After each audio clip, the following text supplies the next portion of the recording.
우리가 어제 역대상 1장 말씀을 통하여서 역대기가 포로 이후에 이스라엘 백성들에게 주시는 하나님의 말씀임을 보았습니다.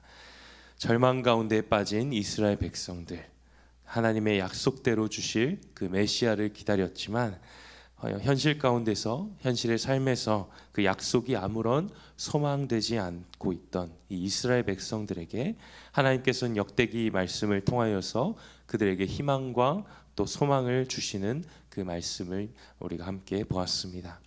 너희는 내 백성이다. 나의 언약 백성이고 또 하나님의 약속의 말씀은 반드시 이루어진다. 하나님께서 그러한 회복의 말씀을 주시는 것입니다.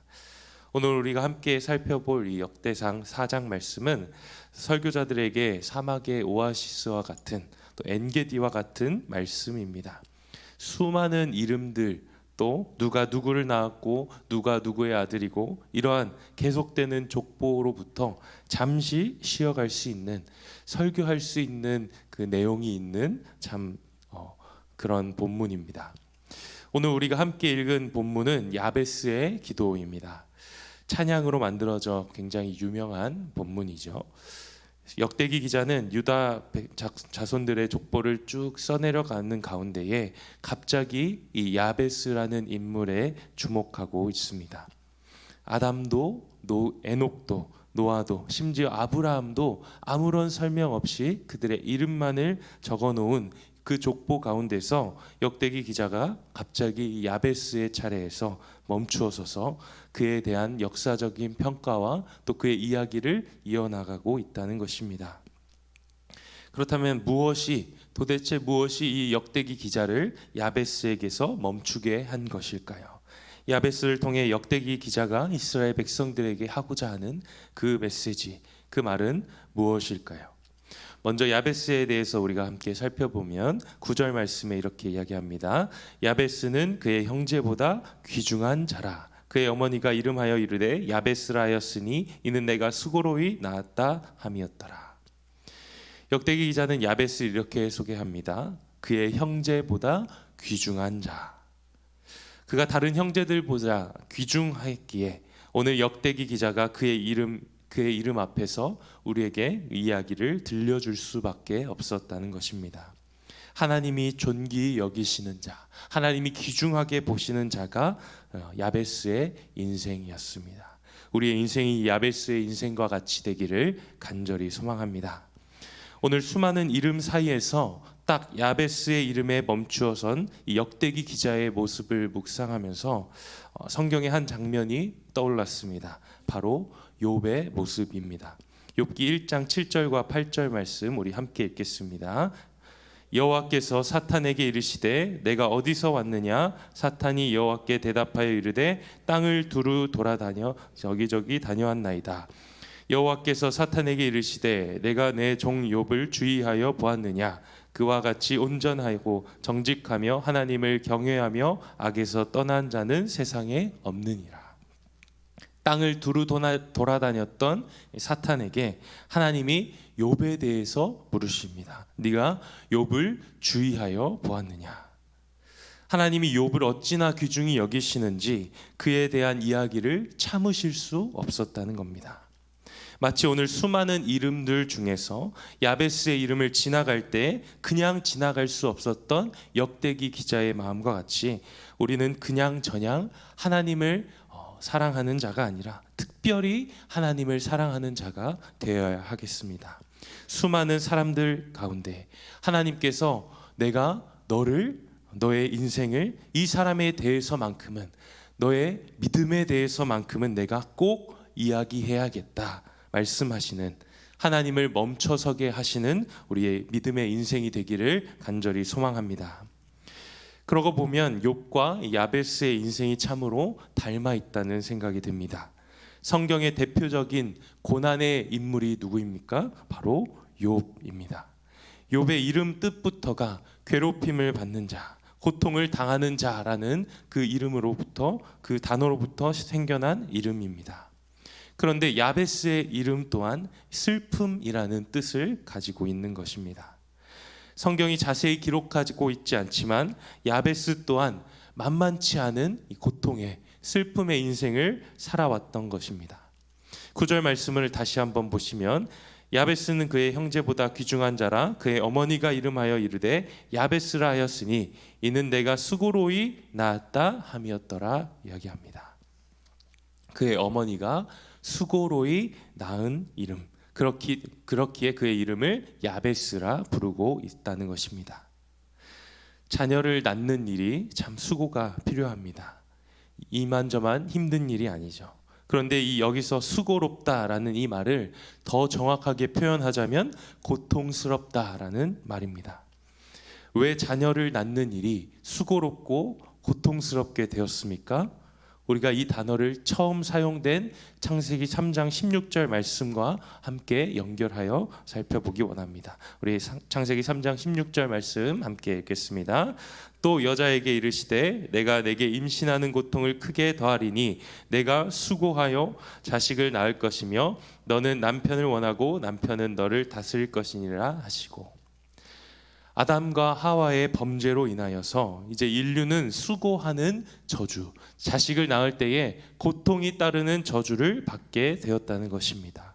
고통 가운데에 자식을 낳아야 했습니다. 야베스의 어머니가 이 야베스를 낳는 이 과정 가운데에 하와가 받았던 그 고통의 저주를 표현하고 있다는 것입니다. 야베스의 출생 가운데 어떤 일이 벌어졌는지, 또 야베스의 어머니가 야베스를 낳을 때 죽었는지 살았는지, 우리가 어떤 일을 당했는지는 알 수 없지만 한 가지 분명한 사실은 야베스의 이름에는 그의 어머니의 고통이, 저주와 같은 고통이 담겨져 있었다는 것입니다. 한마디로 야베스의 인생은 저주받은 고통 가운데 있는 인생이었다는 것입니다. 그러나 야베스는 그의 인생을 한탄하고 그냥 넘어져 있지 않았습니다. 고통과 저주의 인생 앞에 야베스가 선택한 것은 바로 하나님을 붙드는 것이었습니다. 우리 4장 10절 말씀을 함께 읽겠습니다. 야베스가 이스라엘 하나님께 아뢰일 때 주께서 내게 복을 주시려거든 나의 지역을 넓히시고 주의 손으로 나를 도우사 나로 환난을 벗어나 내게 근심이 없게 하옵소서 하였더니 하나님이 그가 구하는 것을 허락하셨더라. 아멘. 야베스는 하나님께 기도합니다. 아뢰어 이르되 라는 이 말은 부르짖었다라는 말입니다. 그런데 그가 어떤 하나님께 부르짖고 있습니까? 말씀을 보시면은 이스라엘 하나님께 부르짖고 있습니다. 역대상 1장 말씀을 어제 함께 살펴보면서 아브라함 족보의 특이한 점을 우리가 하나 발견했습니다. 역대상 1장 34절 말씀인데요. 아브라함이 이삭을 낳으니 이삭의 아들은 에서와 누구였다고 말합니까? 이스라엘이더라. 야곱이라는 이 이름 대신 이스라엘이라는 이름을 넣었다는 것입니다. 이스라엘이라는 이 이름은 야뽕강가에서 야곱의 인생이 완전히 변화되는 사건을 우리에게 보여줍니다. 속이는 자라는 뜻의 야곱에서 하나님과 겨루어 이겼다라는 축복의 이름 이스라엘로 완전히 뒤바뀌어진 야곱의 그의 인생을 표현하는 이름이 이스라엘이라는 것입니다. 그렇다면 야베스는 왜 이스라엘 하나님께 부르짖고 있을까요? 야베스는 하나님만이 이 저주와 같은 고통의 인생, 그 자신의 인생을 축복의 인생으로 변화시킬 수 있음을 믿었기 때문입니다. 야곱의 인생을 이스라엘로 변화시키신 그 하나님이 자신의 인생을 축복의 인생으로 변화시켜 주실 것을 확신했기 때문입니다. 그렇기에 야베스는 이스라엘 하나님께 간절히 기도하고 있는 것입니다. 그가 당하는 고통과 절망이 너무도 컸기에 하나님께 부르짖습니다. 자신의 힘으로는 이 저주의 운명 가운데서 자신의 인생을 하나도 바꿀 수 없는 나약한 인간임을 깨달았기에 울며 하나님께 매달리고 있는 것입니다. 주여 내게 복을 더하여 주옵소서. 그런데 여기까지만 보면 야베스의 인생이 자신의 운명을 바꾸려는, 자신의 욕심을 채우려는 기도와 같아 보입니다.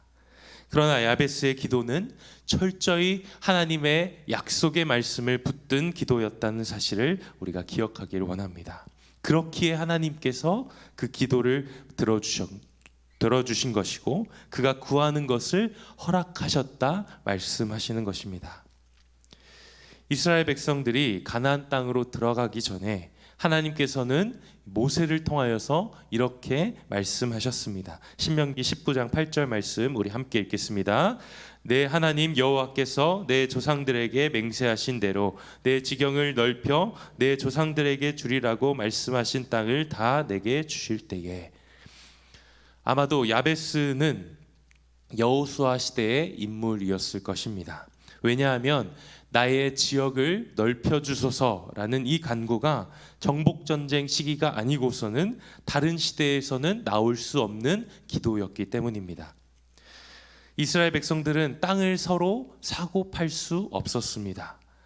왜냐하면 그 기업은 대대로 그 이스라엘의 자손들에게, 자신들의 가문에게 이어주어야 하는 땅이었기 때문입니다. 그렇지 않고는 하나님의 말씀에 어긋난 일이기 때문입니다.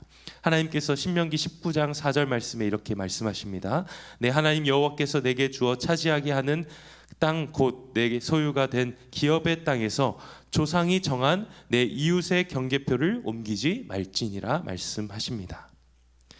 그러니 만약 야베스가 다른 시대의 인물이었다면, 즉 땅이 이미 분배되고 난 이후에 살고 있었던 사람이었다면 그가 간구하는 주님 내 지경을 넓혀주소서, 다른 사람들의 땅을 뺏어서 내 땅이 되게 하옵소서라는 이 기도의 간구를 하나님이 들어주실 수 없었을 거랍니다.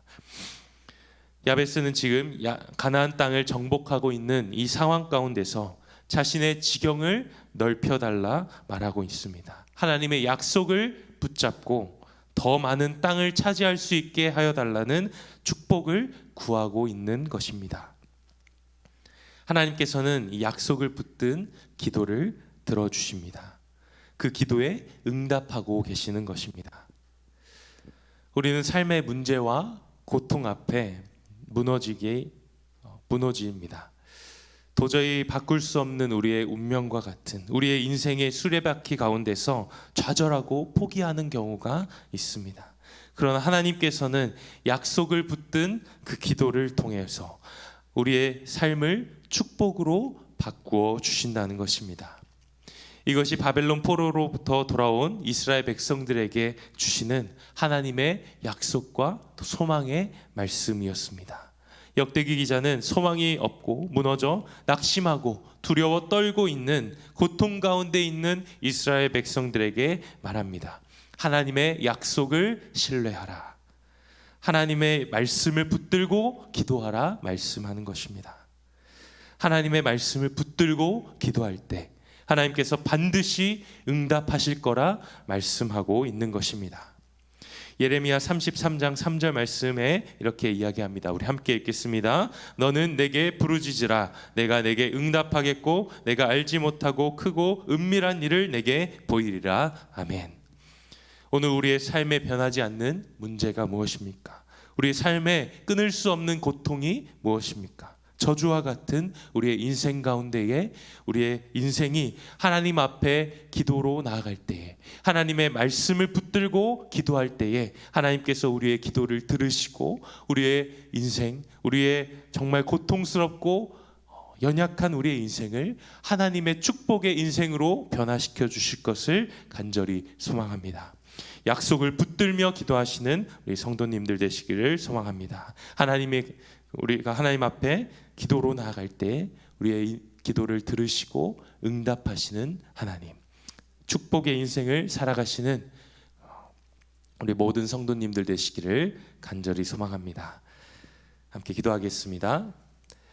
하나님 아버지 감사합니다. 야베스의 인생을 축복으로 바꾸어 주신 하나님, 우리가 주님의 말씀을 알게 하시고 그 말씀을 붙들고 기도할 수 있게 하여 주시옵소서. 우리의 욕심과 우리의 생각을 내려놓고 오직 주님의 약속을 붙들며 기도하는 우리의 기도가 되게 하여 주시옵소서. 하나님을 의지하며 기도할 때에 우리의 삶의 모든 불안과 염려와 걱정으로부터 벗어나 참된 평안을 주시는 하나님만을 바라보게 하여 주시옵소서. 예수님의 이름으로 기도합니다. 아멘.